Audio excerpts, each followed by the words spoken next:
ഒരാൾ പൈലറ്റ് ആവാൻ വേണ്ടിയിട്ട് കയ്യിൽ എത്ര തുക വെച്ചിട്ട് ഈ ഒരു ഡ്രീമിന് വേണ്ടി ഇറങ്ങണം? ചിലർ ജോലി കിട്ടുന്നത് വരെയുള്ള പൈസ ഇതിൽ കണക്കാക്കും. നമുക്കിപ്പം ജോലി കിട്ടുന്നവരെയുള്ള പൈസ എന്ന് പറയുമ്പോഴത്തേക്കും ഒരാൾ കൊമേഴ്ഷ്യൽ പൈലറ്റ് ലൈസൻസ് എടുത്തു, അതിനുശേഷം എയർലൈനിലോട്ട് കയറുമ്പോഴത്തേക്കും ആ സമയത്ത് മറ്റൊരു ട്രെയിനിങ് അവർക്ക് വരും, ടൈപ്പ് റൈറ്റിംഗ് എന്ന് പറഞ്ഞ ട്രെയിനിങ് വരും. അപ്പോൾ അതിന്റെ എല്ലാം കൂടെ ചേർത്തിട്ടുള്ളൊരു തുക അവർ തുടക്കത്തിൽ കണക്കാക്കിയിട്ട് ഇതിലോട്ട് ഇറങ്ങാതെ നിൽക്കുന്ന ആൾക്കാരുണ്ട്. നമ്മൾ ചിന്തിക്കാനുള്ളത് ആദ്യം ഒരു കൊമേഴ്ഷ്യൽ പൈലറ്റ് ലൈസൻസ് എടുക്കണം, എന്നാലും നമുക്ക് ഈ ഫീൽഡിൽ എന്തെങ്കിലും ചെയ്യാനായിട്ട് കഴിയും. അപ്പോൾ ബേസിക്കായിട്ട് ആ ലൈസൻസ് നമുക്ക് വേണം. അപ്പോൾ ലൈസൻസ് എടുക്കാനായിട്ട് നോക്കുന്നുണ്ടെങ്കിൽ നമുക്കൊരു ആവറേജ് കോസ്റ്റ്, മിനിമം കോസ്റ്റ് ആണ് ഞാൻ പറയുന്നത്, ഒരു 35 ലക്ഷം രൂപ നിങ്ങൾക്ക് ബഡ്ജറ്റ് ഉണ്ടെങ്കിൽ നിങ്ങൾക്ക് ഒരു കൊമേഴ്ഷ്യൽ പൈലറ്റ് ലൈസൻസ് എടുക്കാൻ പറ്റും സിംഗിൾ എഞ്ചിനിൽ. ഓക്കെ, മൾട്ടി എഞ്ചിൻ കൂടെ വേണമെന്നുണ്ടെങ്കിൽ വീണ്ടും 15 മണിക്കൂർ മൾട്ടി എഞ്ചിൻ ചെയ്യുന്നതിന്റെ കോസ്റ്റ് വരും നിങ്ങൾക്ക് ഒരു 5 ലക്ഷം രൂപയുടെ എക്സ്ട്രാ വരുമെന്ന് കണക്കാക്കാം നിങ്ങൾക്ക്. അപ്പോൾ കോസ്റ്റ് നിങ്ങൾ CP എടുക്കണമെങ്കിൽ നിങ്ങൾ ഒരു സിംഗിളിൽ ചെയ്താൽ മതി. നിങ്ങൾക്ക് അതിനൊരു 35 ലക്ഷം രൂപ നമ്മൾ കണക്കാക്കി. അതിനുശേഷം നിങ്ങൾക്ക് വേറെ ഓപ്ഷൻസ് ഉണ്ട്. നിങ്ങളിപ്പോൾ ഒരു എയർലൈനിൽ കയറുമ്പോഴാണ് നിങ്ങൾക്ക് ഒരു ടൈപ്പ് റൈറ്റിംഗ് എന്ന് പറയുന്ന ഒരു ട്രെയിനിങ് ആവശ്യം. അതിനൊരു 15 ലക്ഷത്തോളം രൂപ ചിലവായിരിക്കും. അപ്പോൾ അതിനൊന്നും പൈസ ഇല്ലെങ്കിൽ നിങ്ങൾക്ക് ചെയ്യാൻ പറ്റുന്ന ഒരു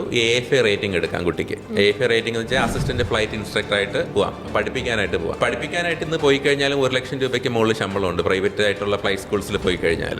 1, 1.25, 1.25 തുടക്കത്തിൽ തന്നെ ശമ്പളം കൊടുക്കുന്ന ഫ്ലൈറ്റ് സ്കൂൾസ് ഇന്ത്യക്കകത്തുണ്ട്.